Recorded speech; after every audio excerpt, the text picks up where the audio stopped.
আমরা আমরা আসলে কাজ করি কাদের মাঝে, যারা হচ্ছে দিনকে বোঝে না, দিনকে জানে না, ইসলামকে জানে না, তাদের মাঝে আমরা কাজ করার চেষ্টা করি। কিন্তু যারা দিনকে বুঝে, যারা দিনকে জানে, যারা দিনকে ধারণ করবে, তারা যদি এরকম কার্যকলাপের মাধ্যমে যুক্ত হয়, তাহলে আমরা সবচেয়ে বেশি কষ্ট পাই। সেই জায়গা থেকে আপনাদের প্রতি উদাত্ত আহ্বান থাকবে, এই ক্যাম্পাসে, এই সাহিত্যকরণ ক্যাম্পাসে আপনারা হচ্ছে আপনাদের যে সুপ্ত প্রতিভা, আপনাদের এখানে এক একজনের মধ্যে এক এক ধরনের প্রতিভা আছে, আপনারা সেই প্রতিভা বিকশিত করবেন। এই ক্যাম্পাসে সাংস্কৃতিক সংগঠন আছে, ইসলামী সাংস্কৃতিক সংগঠন আছে, আপনারা জানেন, মুক্ত কণ্ঠ। আপনারা সেই যারা হচ্ছে হামনাত ভালো গান, কোরআন তেলাওয়াত ভালো গান, মুক্ত কণ্ঠ হচ্ছে কয়েকটি বিভাগ আছে, সঙ্গীত বিভাগ আছে, তেলাওয়াত বিভাগ আছে, আবৃত্তি বিভাগ আছে, আপনারা হচ্ছে সেখানে সংযুক্ত হতে পারেন। একই সাথে আপনারা হচ্ছে ডিবেট ক্লাব আছে, আপনারা যারা ডিবেটে পারদর্শী,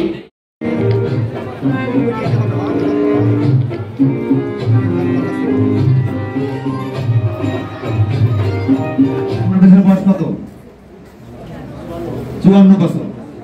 বাংলাদেশের আর্মি যুদ্ধ করছে কয়টা এখন পর্যন্ত? এই কয়টা করছে? দেশ স্বাধীনের পরে আর করে না। দেশ স্বাধীনের পরে করছে যুদ্ধ করে না। তো ফলে লক্ষ লক্ষ আর্মি এরা কিন্তু শ্রেণী মানে বসে লেপ পেট করে আর খায়, বুঝতে পারো না? ফলে এই ধরনের লোভনীয় চাকরি, কোনো জীবনের ঝুঁকি নাই। কিন্তু পাকিস্তান আমলে আর্মিতে ঢোকা মানি জীবন হাতে নিয়ে ঢোকা লাগবে।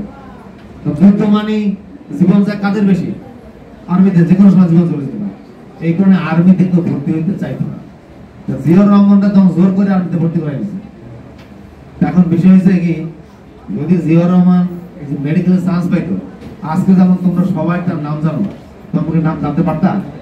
ডাক্তার জিয়াউর রহমান কত এরকম হচ্ছে আর মারা যাচ্ছে, কেউ খোঁজ রাখে?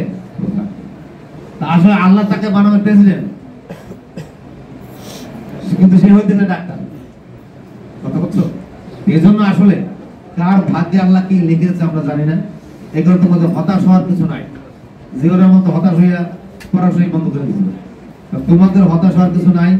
এবং তোমরা নতুন উদ্দীপনায় এখানে নতুন করে পড়াশোনা শুরু করো। কারণ ইতিমধ্যে তোমাদের বড় বোন কিন্তু বক্তৃতা করেছে, তোমাদের এখানে কয়েকজন ম্যাডাম আছেন বা টিচার আছেন যারা এই কলেজের ছাত্র, এখান থেকে অনার্স মাস্টার্স পাস করে আবার এখানে বিসিএস এর টিচার হয়েছে আমাদের ডিএম কলেজে।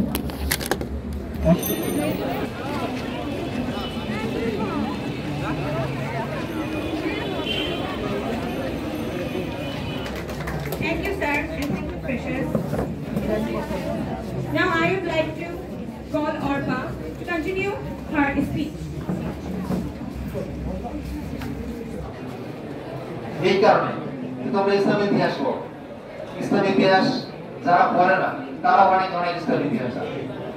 কেউ জানে যে ইংরেজি ছাত্র, যে গণিতের ছাত্র, যে বিজ্ঞানের ছাত্র,